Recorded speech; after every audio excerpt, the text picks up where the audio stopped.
having an issue here. Are we live? It looks like we are.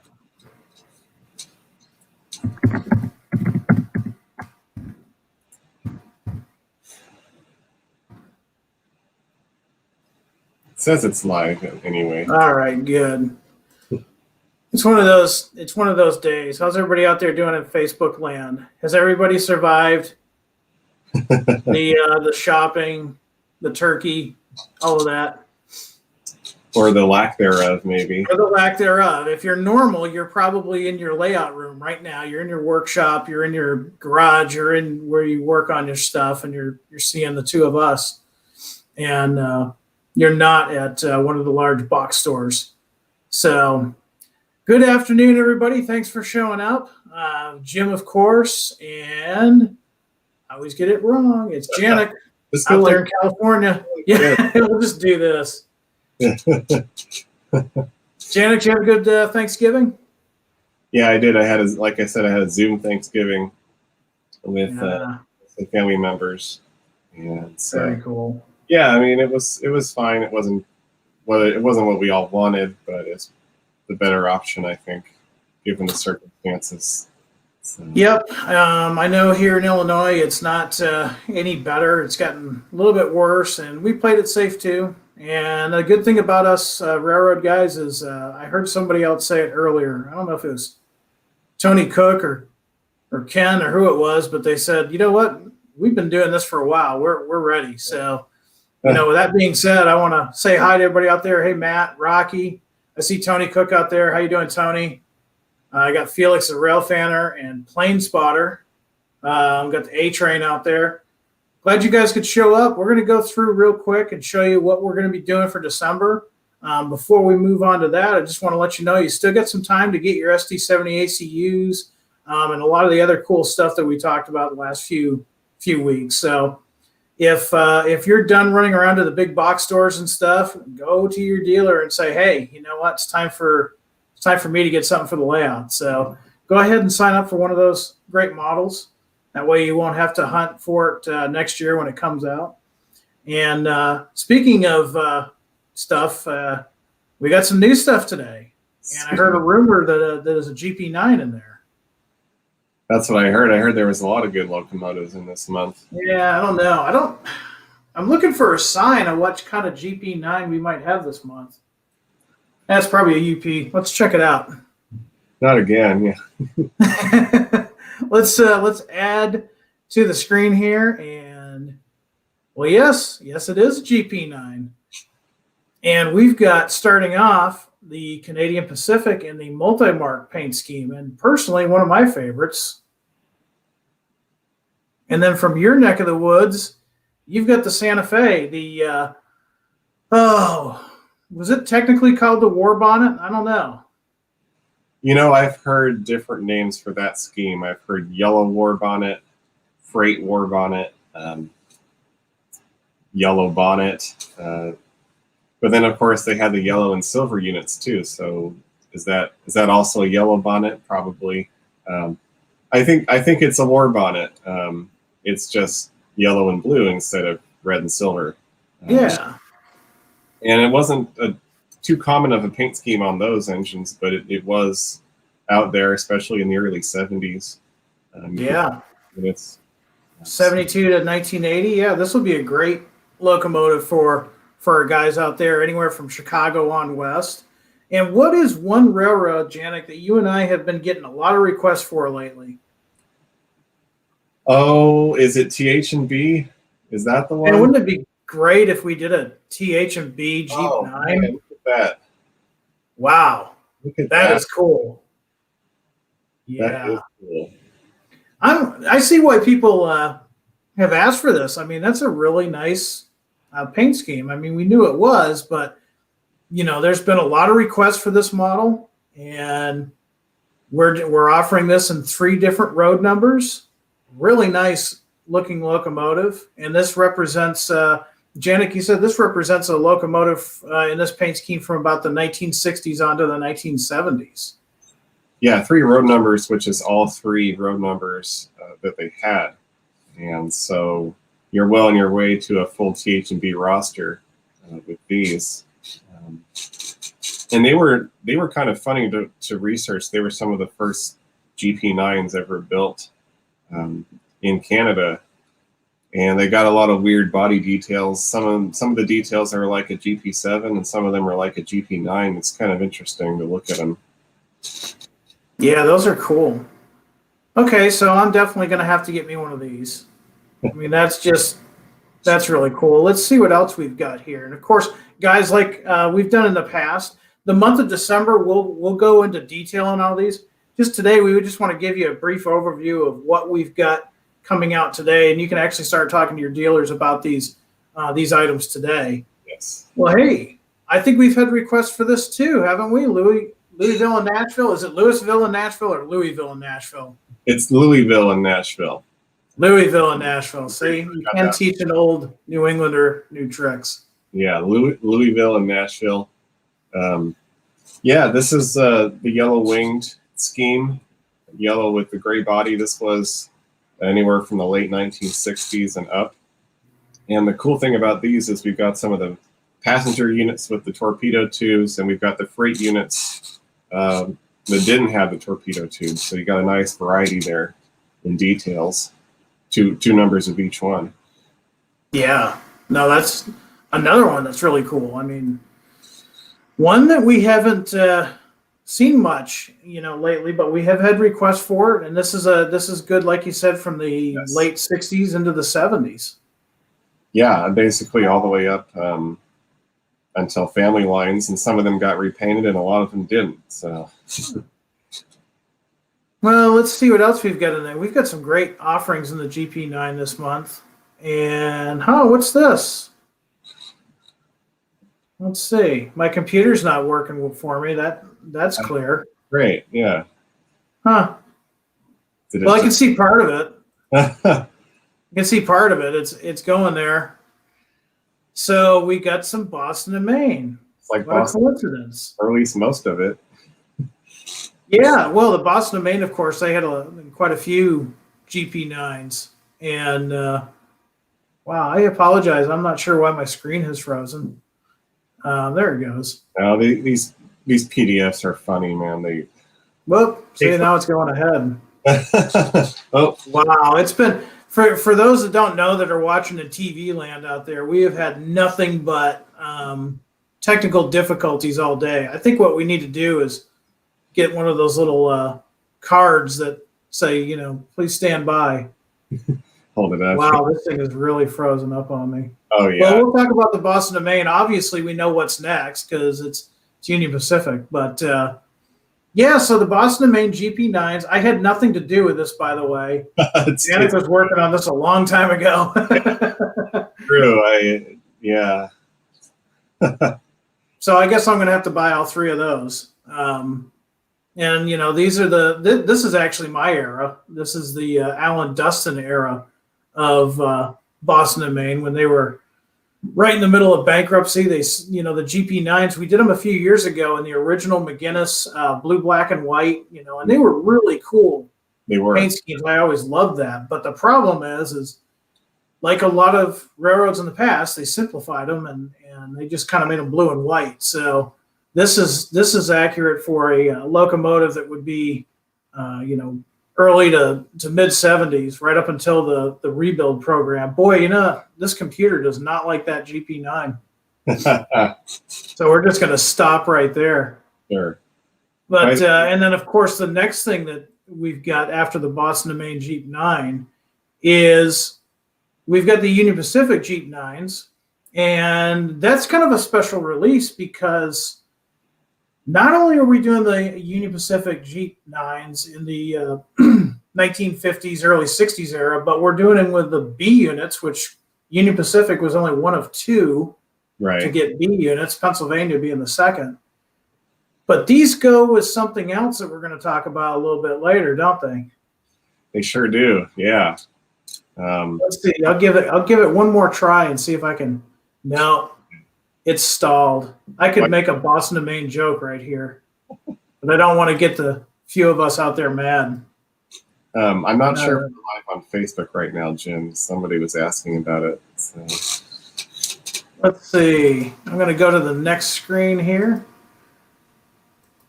All right. So, like I said, the UP Jeep 9s that we were announcing today, they're going to go with something else, and I'm going to share my screen, and we're going to hope that the computer guys like us today. But this is a really cool release. It's been a since we did these, isn't it? It's been a bit. Yeah, it's been a minute. Yeah, that's so. Tell us a little bit about these. This was an experimental program in the late 50s, early 60s, correct? Well, UP was always looking for bigger and better motive power. They were never satisfied with what was being offered sort of off the shelf at any given time in the 40s, 50s, and 60s. They were always trying to figure out how could they get something more powerful onto the rails when diesel engines at the time are making 1,500 horsepower each. Here you've got these gas turbines that make 3 times that much, and they run on the bunker C fuel, which is cheaper than diesel. So really, it was an experiment at first, but it turned out to be really successful for them, at least during the time that they were in use. And as you see here, these veranda turbines, it's what's called the second version of the gas turbines, where they have the outside walkways on these things here.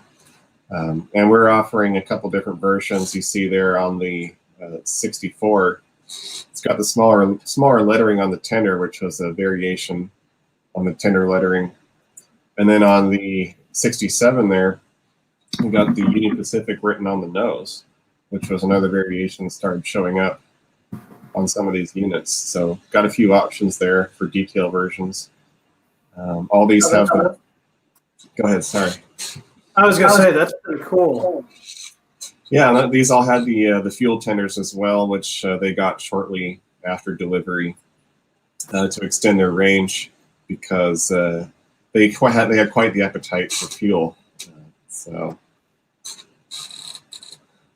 the other interesting thing is about the updated lighting features on these, Jim. And if you scroll down into the text, I could try to spitball it, but I'm not sure if I remember everything. I know that we gave them like class lights, number boards. You got full LED lights now versus bulbs on the last version. You got the backup light on the tender, the Mars light, the red emergency light in the nose. So really good lighting features on these now too. That's cool. I apologize for those out on Facebook. We're having, like I was saying earlier, the technical difficulties. I think we are back. Yeah, I see Harold just said, yay, they're back. Thanks for your patience. Yeah, Friday's been kind of hectic here. But thank you for telling us about the Union Pacific turbine. I mean, that's a really cool locomotive, and it's kind of like what we talked about earlier with the DD40AX. I mean, yeah, even if you're not a UP fan, I mean, you're going to want this because it was a technological marvel. It's just a mechanical masterpiece, really. Well, and something really unique sounding on the rails with that gas turbine, and that's captured really well with the Tsunami 2 decoder that we got on these things, including the operation of the Pony diesel motor for hustling and to start up the turbine. You got those different modes of operation that are available on that decoder. So it's really cool. That's a really cool locomotive. I'm excited to see that. So our next Genesis model, not a locomotive, but still pretty exciting. And first time in Genesis, some Pullman Standard 2893 covered hoppers. And yeah, that's right. First time. So a lot of you probably remember this being an RTR model last time. And so what we've done on these is we've added cut levers and train lines, the flexible rubber train lines that we've gotten, and we've put Genesis roller bearing trucks on appropriate models that need roller bearing trucks.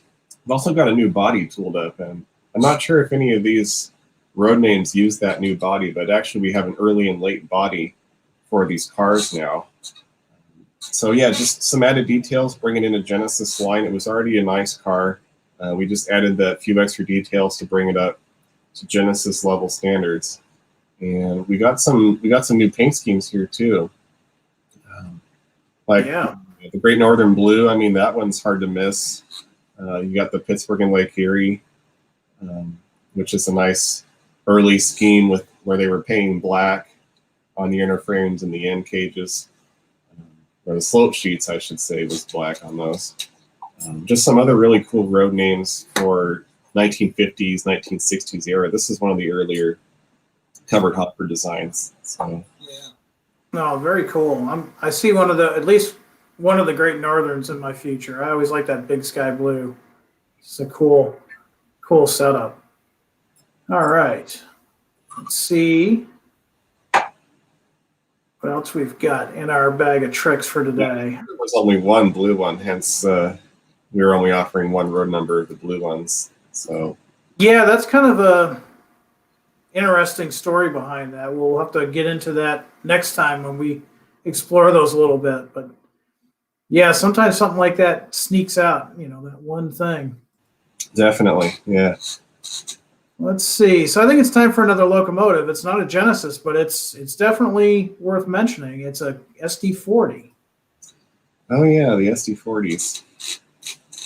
And of course we got Southern Pacific. I mean, Oh well, we you have Southern Pacific. can't talk about SD40s without talking about Southern Pacific.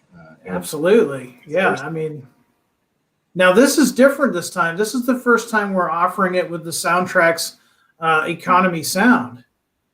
yes, that's true. And I think it's the first time with LEDs too. I could be wrong, but we switched over to LEDs sometime in 17.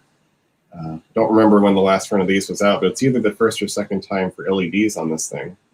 Wow. Big improvement in the lighting. So you see, You got to have Santa Fe.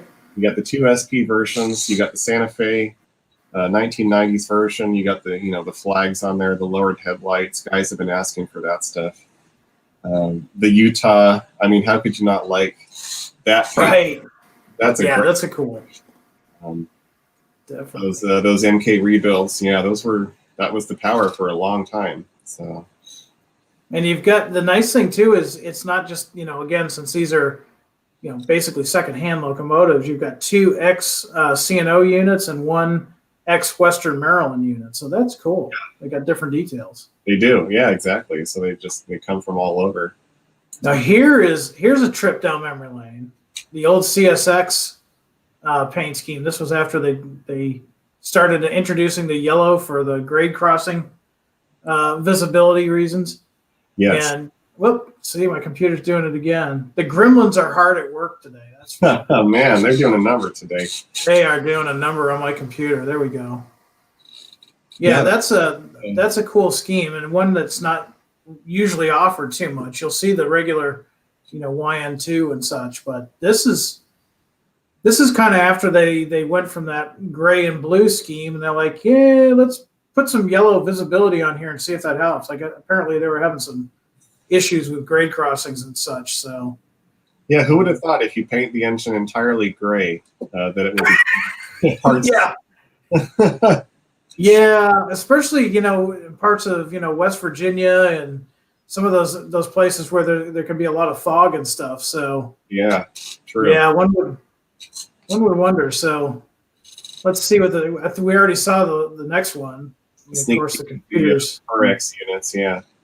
not gonna help us here. The old PC is just frozen shut. Oh my goodness. Let's see. Oh, okay, yeah. The FURX. Yep. Very cool. Man, yeah. Anybody modeling the late '90s, early 2000s is probably very familiar with these. They showed up a lot on Canadian railroads for a while too, up near the border as well. They were rebuilds from a variety of different backgrounds, as you can see there. The different detail versions. Cool stuff. Yeah, and again, we'll talk about those in detail in a couple of weeks. For sure. Let's see. And look at we're just kind of going through these today just to get you guys aware of what we've been working on and what's available right now. And now we're going to get some more freight cars. All I right. think with this one, I might be able to get everything in one shot. So No spell. that's the goal, anyways. Yeah. Here we go. This is something that very, very popular for us from the 70s into the early 80s, the FMC offset boxcar, double door boxcars. Yeah, lumber cars looks from the looks of it, and a lot of BN patch cars, which is great if you're modeling, say, the 1980s and up. You would see those patch cars all over the place. Now, I remember reading these. You've got some really cool railroads in there, but isn't there a 3-pack of California short lines? Yeah, you see down there in the bottom left, the Northern California short lines. That gives you one each of the Arcata Mad River, the Sierra, and the Wairika. And those are all really great per diem schemes for 1970s lumber trains. You would see those up in the Northwest, definitely. So. Definitely. Those will come in handy for all of us that are modeling into the 70s and the 80s, especially, Yes. you know, if you've got some BN stuff, you've got some BN repatch there. Really cool cars. I know on my own layout, the FMCs are pretty strong. So They it show up. looks like another bad month for my wallet anyways. Yeah. All right. And we're not done there. We've got some more. Still. Yeah, we've got some great freight cars this month. Let's see what the next one is.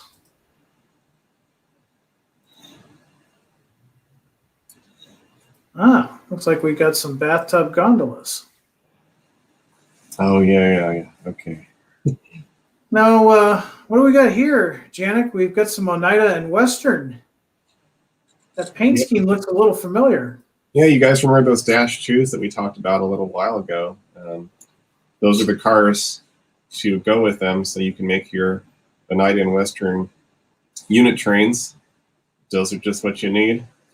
We got more of the CP rail in red. We got some UP, and we got the DJJX rainbow cars, which are cool. They're bright colors. They really break up a freight train consist. My personal favorite, the utility fuels. I'm working on a UFix train right now. It's got some Santa Fe, some BN power. Really good joint line coal train right there, or the Powder River Basin coal trains as well. You can see those. And once again, it'd be real easy to make up a train because we've got them offered in looks like 3 to 4 different road numbers. You've got you've got 3-packs and a single on each one. Wow.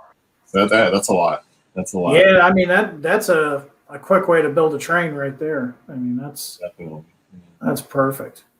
All right. Next on the list,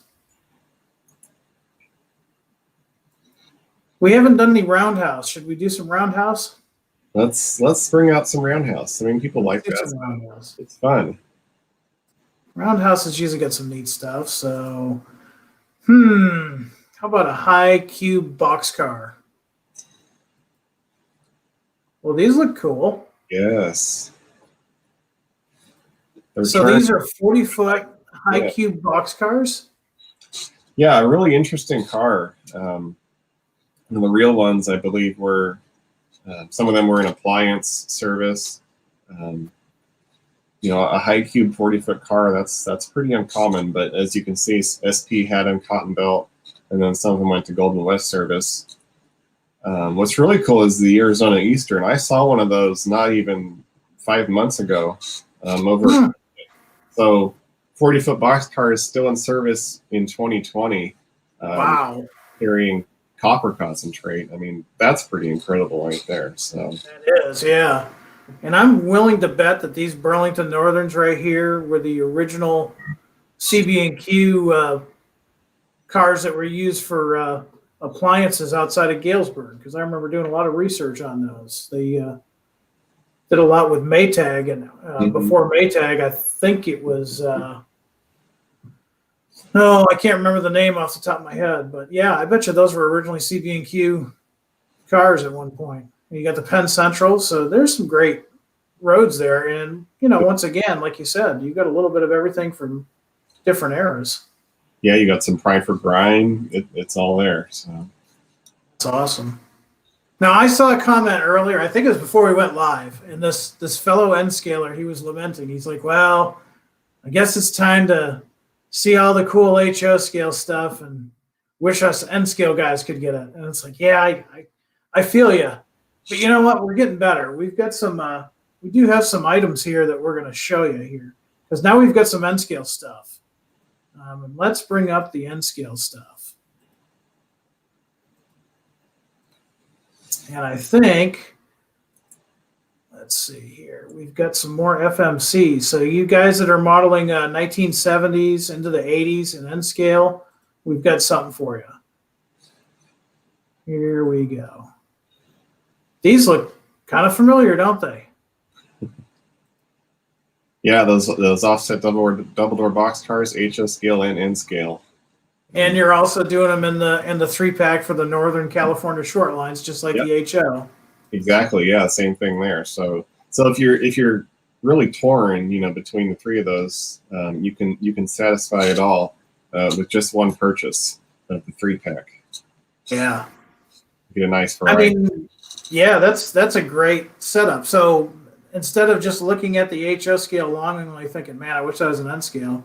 Well, you can, because we've got these in HO and we've got them in N scale. And these are great little cars, in N scale. Now, we can't always necessarily duplicate exactly like the HO just because of pure physics. Right. But, man, in N scale, these things are really nicely detailed. They look great. They've got all those features that we've talked about in other programs previously. And now you guys have got more options. But we didn't stop there. We've got more N scale, too. Let me get this guy out of the way.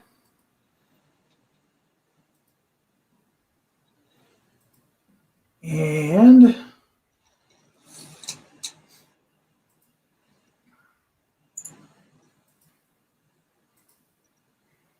we've got the N scale Pullman Standard 2893 covered hoppers. Again, just like what we have in HO.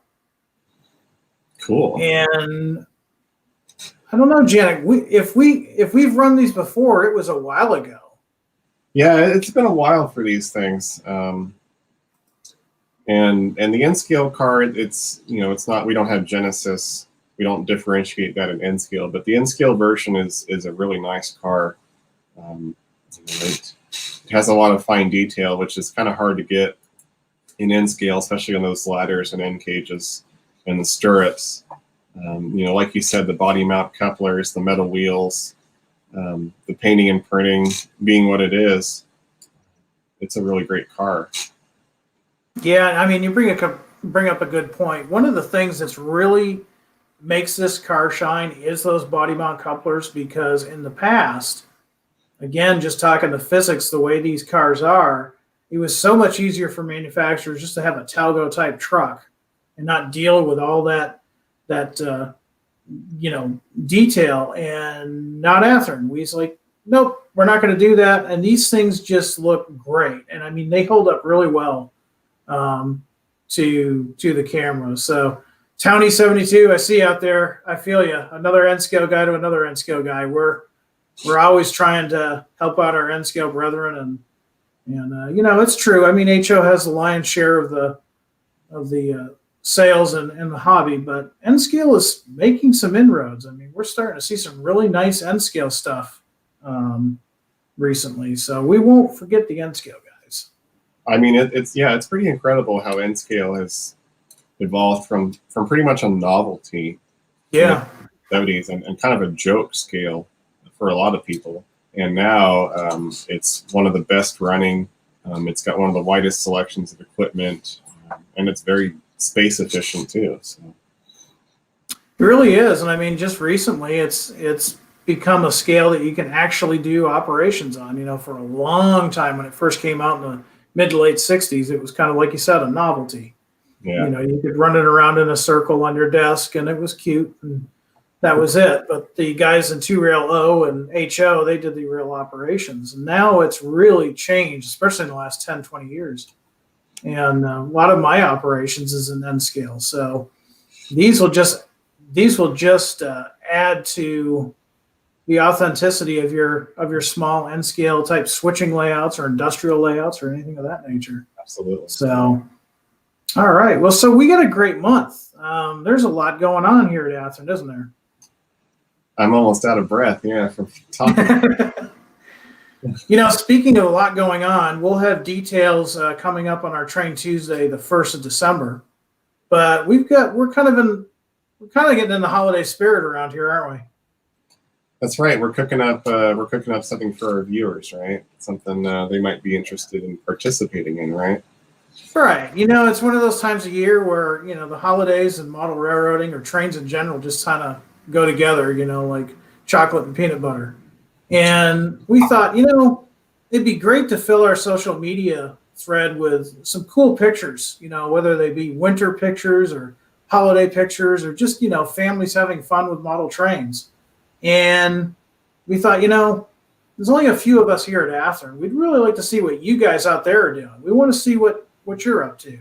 So stay tuned. And on Tuesday, we're going to have the details for it, but you'll get a chance to win a new locomotive. You'll get a chance to hang out with Janik and I on a Train Tuesday and tell us about your artwork. But we want to get working on your holiday pictures. And it can be something as simple as a really cool picture on your module layout or even a little diorama type thing where you, I don't know, like a steam locomotive going through the country in a snowstorm or something of that nature.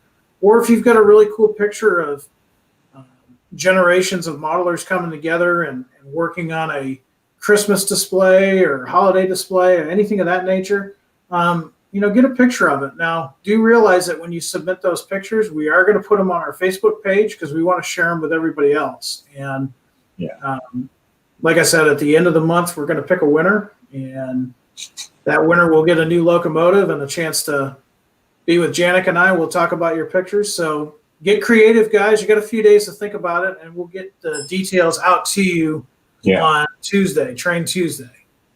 Yeah, we'll get the details posted then. You know, the sort of the rules and the guidelines, what we're looking for. But it should be fun.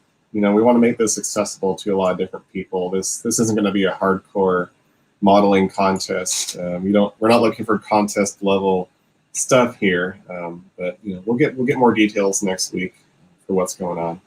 Yep, it's going to be a pretty open type deal. I mean, you don't think you have to have a super detailed, you know, layout with snow and Christmas trees that are all lit up or anything like that. I mean, if you got that, that's great. We'll still post it. But yeah, you don't. Yeah, but you know, what we're looking for is we want to just capture that feel, and we all know what it's like this time of year. You're thinking about hot cocoa and, you know, decorating the house and, you know, catching up on your favorite movies and such. And this is one of those things that's been a tradition for a lot of us, and probably a lot of us out there maybe got our start in the hobby because of, you know, a winter holiday gift. So think about it, and we'll definitely have more details to follow. Cool. Sounds good, man. So I've been getting some information too from our web team, and just for you guys out there in TV land out there, they have updated the website. There's stuff that is slowly migrating to the website. It is taking longer than normal just because of all the traffic, and that's probably why we're having so much trouble. There's a lot of people on their phones probably ordering through any one of those online retailers. But it is populating the website now. All right. And you've got till, let's see, what is the date for this go around? I think it's the 28th, if I remember right. So you get till the end of the month, basically. Yeah, basically. Place your orders. The Monday after Christmas. So somehow I've got to make sure the wife doesn't find out about the 4 Boston Maine Jeep 9s, the 2 Canadian Pacific Jeep 9s, probably at least one of the TH&Bs, all the FMC boxcar. Yeah, I'll probably get in trouble. You just got to buy her something that's more expensive than all that stuff, and then you'll be fine. Easier said than done. Though. I take her grocery shopping every week. Isn't that enough? That's pretty expensive. Yeah, it adds Yeah, up. anymore. I mean, or if you put some gas in somebody's car, depending on what kind of car they have, that could be There you expensive too. Yeah. Guys, what we're going to do now, I don't have any fanning for you today because we just wanted to make this an abbreviated version. But we can take a few questions. We're open to a few questions. If anybody got any questions about what they saw on this packet here, what we've got going on, or if you still got questions about what we talked about previous month as far as the ST70 ACUs, things of that nature, shoot us a question. We're just going to hang around here for a few minutes because I know a lot of you guys are probably busy. If you're one of the smart guys stuck shopping with your wife or significant other, you're probably hiding in one of those clothes racks with your phone right now watching us. We salute you. Hey, gotta do what it takes. You got to do what it takes. Yep. Let's see. I do have a comment, and actually, this is a really good comment. It's from Ben. I'm going to put Ben up here on GTW orange, blue, and white Jeep 9s and 18s, please. He said, please. He said, please, man. And he's even got a GTW locomotive on his profile. That's dedication right there, man. It is. And I mean, you got to admit, that's a cool scheme. It is a cool scheme. I mean, seeing that CN Heritage unit out there running around, I have a newfound interest in that paint scheme. Yeah. So. I think that's a good comment. I mean, it's something that we'll probably look into. But the Jeep 9s and GP 18s in that paint scheme, yeah, I remember that well. That would probably do really well. Let's see. Janik, did you see any questions? Let's see. There's Mopac Productions. They want to see the Missouri Pacific Heritage unit. Again, I'm guessing the Union Pacific. Which one is that? Is that the 1982? I don't know the numbers. I believe so. It's been a minute, but I believe that's the road number. Yeah, no, I'd like to do that one again. I'd like to do the other ones as well. So. Oh, here's a question. This is a good question. This is from Matthew. I'm going to put it up here. Sure. He has a question about what we were talking about last month, about the newest announcement of the F89F flat cars. Are the hitches and ramps removable? I'm looking to take them off and put containers on one and I'm not even going to attempt to pronounce that word, Schnabel, support car. Schnabel. Got some cool stuff going on. So yeah, they are removable quite easily. In the case of the hitches, they're just held on with water-based glue. And the ramps might be a case of just twisting it a little bit and gently removing the pins from the holders. But I don't think you'd have much trouble doing that if you want to take those off. So. Yeah, I don't think so. I'm definitely so with the N scale because we were talking about the N scale this past Tuesday. So we got one here from, let's see, let's grab James. What about doing GP7 TH&B? Okay, I'm going to be Shatner for a second. We just did the Jeep 9s. James, you want a 7. James, let's see how these do. TH&B is not the biggest railroad out there, but it's a popular railroad for those who know about it. Let's see how these do. If they do well, then absolutely we'll come back and do more TH&B stuff. And you know what? I have a feeling they will do well. I think so, too. Yeah. I think they're going to do well. And I don't think you've got anything to worry about, James. I think, like Janik said, we'll get through this. And then before you know it, you're going to be finding excuses to get GP7 versions. Let's see. Did you see anything, Janik? Let's see. Townie72, can you unleash the secret Athearn shrink ray on the STP-45 for N scalers? Man, where did we leave the shrink ray, Jim? I don't remember if it's in the office or what. I think the last time we had it was we were at one of the shows and we used it on the Horizon van. And then when I wasn't looking, I put the Horizon van on a tabletop one of the guys from Losi turned it into an RC car. The rest is history. That was what's running around on somebody's layout. Yeah. It probably is. I noticed that the one van that was in the layout picture that you showed me a couple of weeks ago was really realistic. Yeah. Yeah. So in all honesty,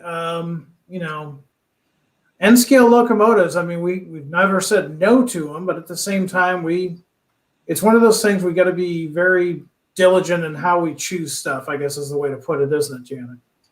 We want to make sure that we're choosing something that is going to give us longevity as far as paint schemes and versions, rather than just one or two versions. We want to get as many versions as possible. The SDP45 is not a bad choice. I mean, you got a lot of versions of that if you actually put it down on paper. So I'm not going to say no. I think we should look into it. True. And we also don't want to produce something that other manufacturers have been producing for a while too, because that will just kind of water down our production. So it's something that we do look at, and we've done some stuff in the past. So you will definitely see stuff in the future. Let's see. Zach Malcolm wants us to do BNSF 1902. Well, Zach, I know some BNSF number series off the top of my head. I don't know what 1902 is. So let us know what's BNSF 1902. Why do you want it? Is there something special about it? Let us know. Here's one I'll answer. This is from Joe Smith. He wants to know when the SD80 Max are coming out. From what we can tell, Joe, it looks like we're going to see those in January 2021. So you don't have too much longer to wait. So keep your eyes peeled for that. And we'll also post stuff on our social media just to kind of let you know when stuff is slowly getting here. It gives you kind of a heads up. So keep your eyes on our Facebook and Instagram accounts. Yeah, Jim does a pretty good job of letting you guys know when stuff's on the way. So that's always good to hear. Let's see. Did you see anything?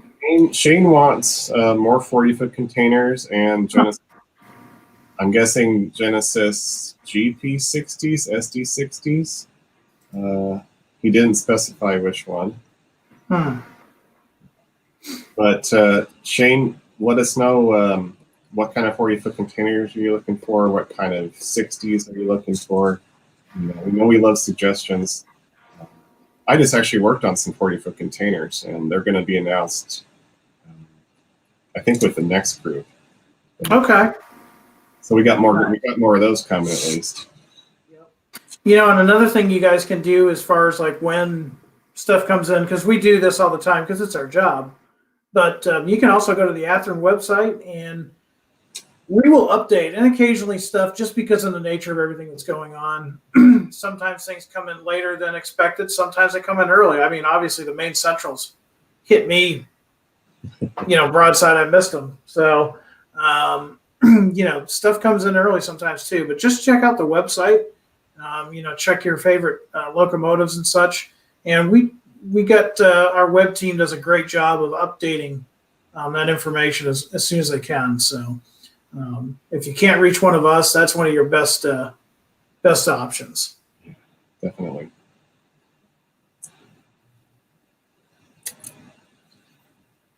Well, I think we've got time for maybe one or two questions. What do you think, Janik? Sure. You see anything there that tickles your fancy? Oh, let's see. I see some great suggestions. They're coming in so quick. Yeah.